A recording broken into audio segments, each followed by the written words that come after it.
इस कार्यक्रम के पुण्यार्जक हैं विद्या अर्ह गुरु भक्त परिवार, मातेश्वरी श्रीमती ज्ञाबाई, पुत्र महेश, गरिमा साहू, दामाद अनुज आरती, संदीप पूजा, पुनीत रौली एवं दीपमाला, समस्त साहू कृषि फार्म, कुरवाई, जिला विदिशा, मध्य प्रदेश। बोलिए पंच परमेश्वर भगवान की, भगवान महावीर स्वामी की, अहिंसा परमो धर्म की, परम पूज्य आचार्य गुरुवर श्री विद्यासागर जी महाराज की, परम पूज्य आचार्य श्री समय सागर जी महाराज। हम सभी पिछले विगत दिनों से पूजा के संबंध में समझ रहे हैं। श्रावक के 6 आवश्यकों में पूजा एक मुख्य आवश्यक है। हमारे जीवन की शुरुआत प्रभु भक्ति से होना चाहिए। सूर्य के प्रथम किरण हमें देखने का सौभाग्य मिलना चाहिए,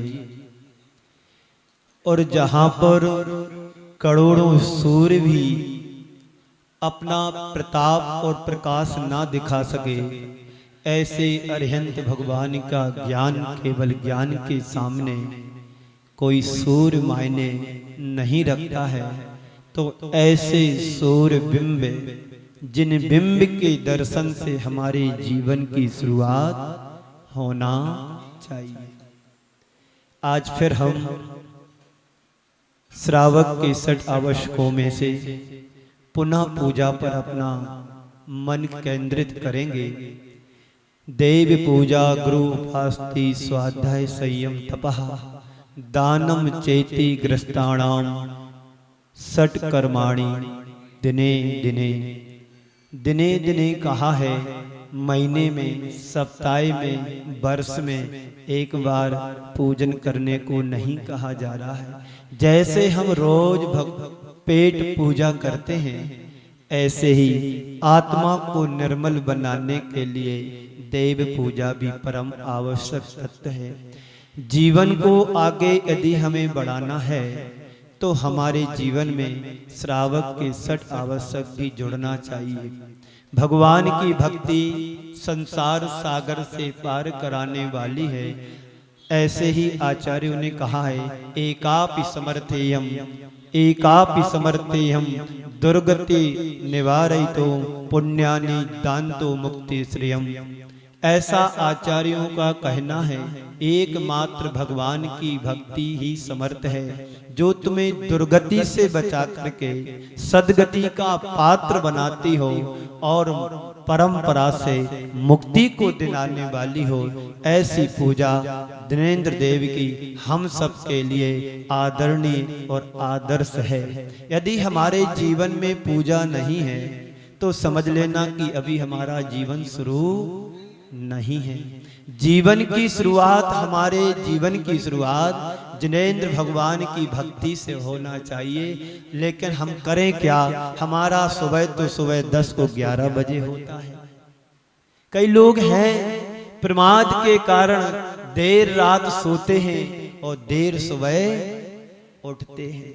उनका जीवन भी अस्त व्यस्त रहता है, मन भी त्रस्त रहता है और कुछ भी जीवन में कर नहीं सकते हैं। क्योंकि हमारी जो प्रकृति है, हमारी जो शरीर की प्रकृति है, वो प्रकृति से चलने वाली है। हम वो उन प्राणियों में आते हैं जो हमारा स्थान साधारण न हो करके असाधारण क्षमता को लेकर के होते हैं। तो कल मैंने पूजा के विषय में 4 शब्द आप सबके बीच रखे थे। पूजा, पूज्य, पूजक, पूजा और पूजा का फल।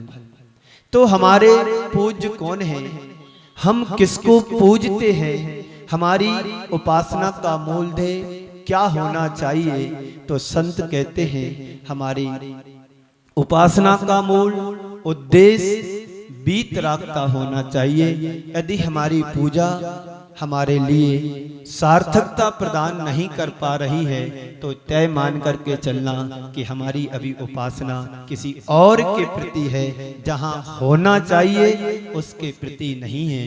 क्योंकि आप सब समझते हैं यदि आप कहीं पर 2 पैसे लगाते हैं तो 2 पैसे के बदले में 4 पैसा प्राप्त करना चाहते हैं। यदि आप भगवान की पूजन सच्चे हृदय से करते हैं, सच्ची भक्ति और श्रद्धा से करते हैं, तो आपको पूजा का फल क्यों नहीं मिल पा रहा है? यदि आपकी श्रद्धा और भक्ति समर्पण में कहीं कमी है, इसलिए इसका परिणाम यह है कि पूजा का फल हमें नहीं मिल पा रहा है। तो हमारे जो पूज्य हैं वो वीतरागी ही हैं। उन्होंने अपने सारे विकारों को, अपनी इच्छाओं को जीत लिया है, इसलिए उसे जितेंद्रिय कहा गया है। हम और आप जितेंद्रिय नहीं हैं। हम और आप जीतने का प्रयास भी नहीं कर रहे हैं। हम अभी सुबह खाते हैं तो दोपहर में कुछ और चाहिए, दोपहर में कुछ और मिल गया तो शाम को और उससे अच्छा चाहिए। घर में अच्छा नहीं लग रहा है तो होटल में जाकर के खाते हैं, पीते हैं, एंजॉय करते, एंटरटेनमेंट करते हैं। लेकिन संत कहते हैं यदि हमने अपने आराध्य को सही पहचान कर लिया है अपने आराधक की, तो तुम्हें कहीं बाहर भटकने की जरूरत नहीं है। जरूरत तो उनको पड़ती है जो अस्त व्यस्त और त्रस्त रहते हैं, जो व्यस्त मस्त और स्वस्थ रहते हैं। उनके आराधक सिर्फ वीतरागी ही है। वीतरागता ही हमारा ध्येय होना चाहिए, जितेंद्रिय ही हमारा ध्येय होना चाहिए। जिन्होंने अपनी इंद्रियों को जीत लिया है, ऐसे अपने आराध्य प्रभु अरिहंत हैं जो 18 दोषों से रहित हैं। जो डरता है, डराता है, वही अस्त्र शस्त्र रखा करते हैं। हमारे प्रभु तो दिगंबर वीतरागी निर्भीक हैं। ना वो अस्त्र रखते हैं, ना वस्त्र रखते हैं, ना कोई किसी प्रकार का साधन रखते हैं। वो तो निर्विकार और दिगंबर आत्मा के धनी होते हैं। तो केवल हम इसी भाव से भर कर के भगवान की पूजा करते हैं। हम नाम चाहे उन्हें कुछ भी दें। कहा भी है बुद्ध वीर जिन हरिहर ब्रह्मा, बुद्ध वीर जिन हरिहर ब्रह्मा, या उसको स्वाधीन कहें। महानुभाव संत कहते हमारे आराध्य पूज्य वही हैं जो वीतरागी हैं। कहते हैं जिसने राग देश का मातिक दीते सब जग जान लिया। जिन्होंने राग देश मोह ममत्व मत्सर भाव को जीत लिया है, उस पर विजय प्राप्त कर ली है, ऐसे अरिहंत भगवान जिनका क्या ज्ञान केवल ज्ञान है, जो एक समय में तीनों लोकों को, तीनों कालों में, तीनों लोकों में जो देखते हैं, जानते हैं, पहचानते हैं। हमारा ज्ञान तो ऐसा है कि हमारे पीछे कौन बैठा है पता नहीं, लेकिन अनंत भगवान के केवल ज्ञान में वो सब चीजें झलकती हैं, वो वस्तुएं सब झलकती हैं। दर्पण में जैसे पानी को, पानी दर्पण के सामने जैसे जल को रखा जाए और दर्पण के सामने जैसे अग्नि को जला दिया जाए, तो दर्पण जल के प्रभाव से गीला नहीं होता है और अग्नि के जलने से कुछ चलता नहीं, प्रभावित नहीं होता है। ऐसे ही अनंत भगवान का ज्ञान जो होता है दर्पण की तरह होता है। नमः श्री वर्धमानाय निधूत कलिलात्मने सालों का नाम त्रिलोका नाम यद विद्या दर्पणायते।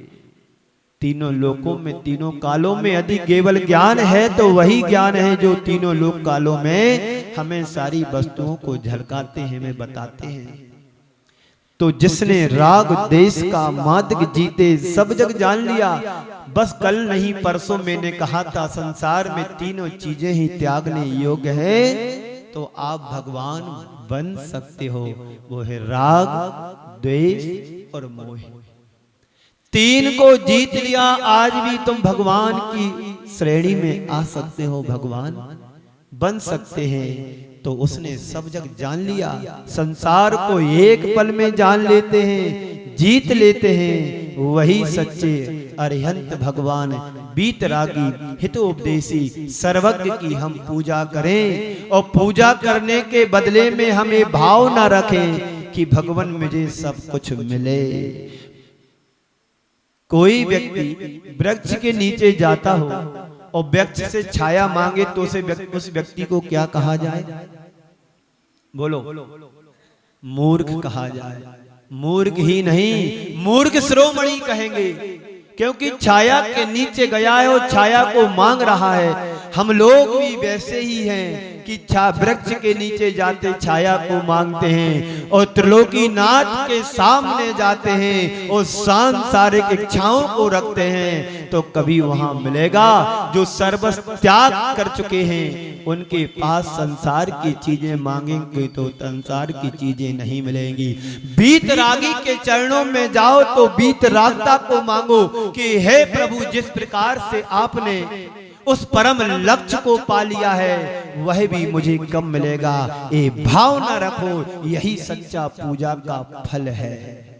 पूजा करते करते तुम्हारे अंदर यदि पूज्यता नहीं आ रही है तो समझना कि हमारी पूजा अभी अधूरी है। और पूजा करने के बाद तुम्हारे हृदय में संतोष आए, समझ आए, शक्ति आए, क्षमता आए, तो समझना कि हमारी पूजा सही हो रही है। तो जिसके अंतरंग में किसी भी तरह का राग देश नहीं है, अर्थात 18 दोषों से रहित हैं, एक राग एक तरह की मानवीय दुर्बलता है, मोह एक तरह के अंदर की हमारी कमजोरी है और द्वेष हमारे अंदर की बहुत बड़ी दुर्बलता है। इससे बचने का हमें भरसक प्रयास करते रहना चाहिए। कोई तुम्हारे मन का करे ना करे, उसके प्रति द्वेष और रोष हमारे हृदय में नहीं आना चाहिए। तो समझना कि हमारे अंदर का द्वेष चला जा रहा है। कोई तुम्हारे प्रति कितना भी अनुराग रखे पर तुम्हें राग नहीं करना, समझना कि हमारे हृदय में पूजा का फल प्रतिफलित हो रहा है। आदर्श तो वही है। कौन है आदर्श? आप किसको आदर्श मानते हैं? जो तुम्हारे लिए कुछ गुण के रूप में प्रदान करे।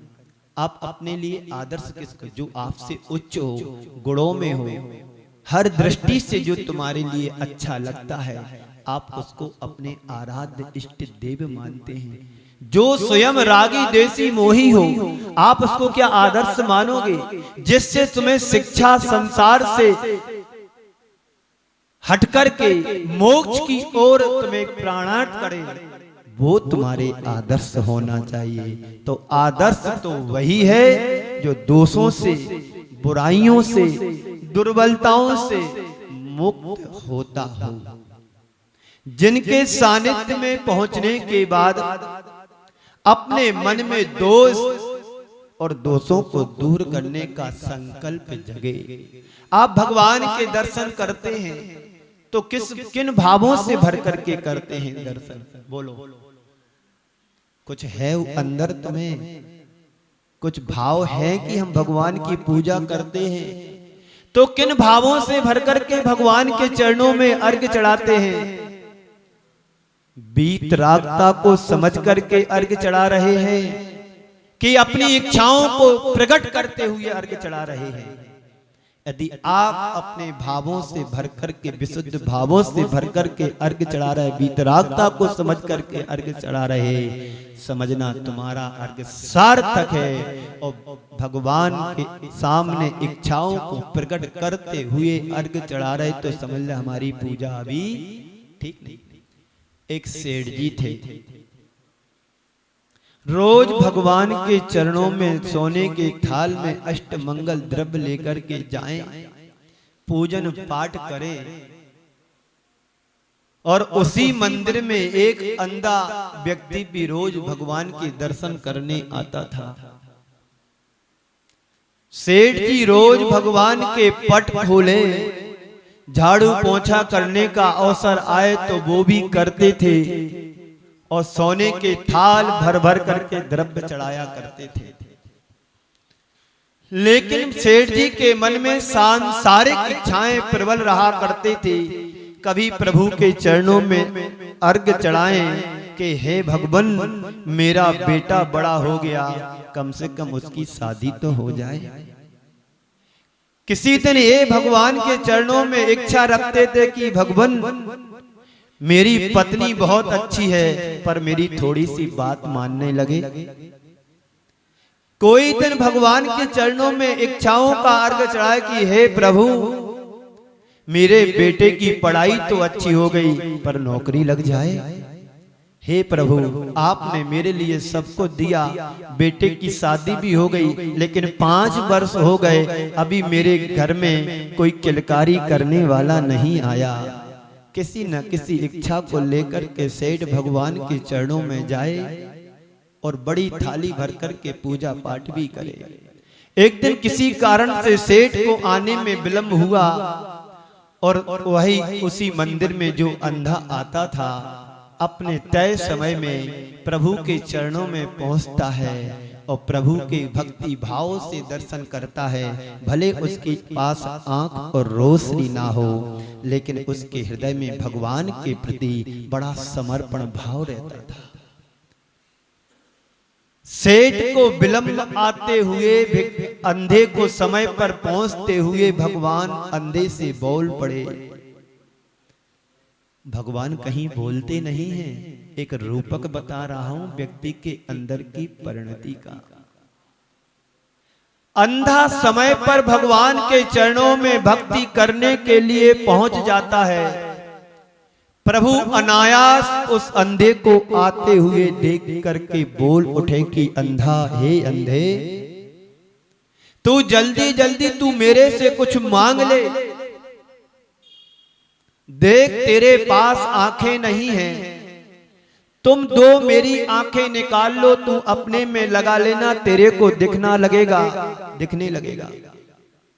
अंधा हाथ जोड़ करके कहता है, भगवान मुझे कुछ नहीं चाहिए, देख अभी भी मैं तुमसे कह रहा हूं, तेरे पास आंख नहीं है, तू आंखें निकाल ले, अपने में लगा ले, तुझे दिखने लगेगा।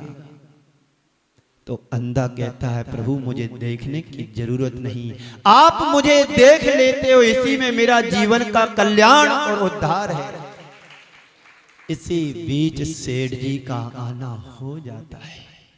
इस कार्यक्रम के पुण्यार्जक थे विद्या अरह गुरु भक्त परिवार, मातेश्वरी श्रीमती ग्याबाई, पुत्र महेश गरिमा साहू, दामाद अनुज आरती, संदीप पूजा, पुनीत रौली एवं दीपमाला, समस्त साहू कृषि फार्म, कुरवाई, जिला विदिशा, मध्य प्रदेश।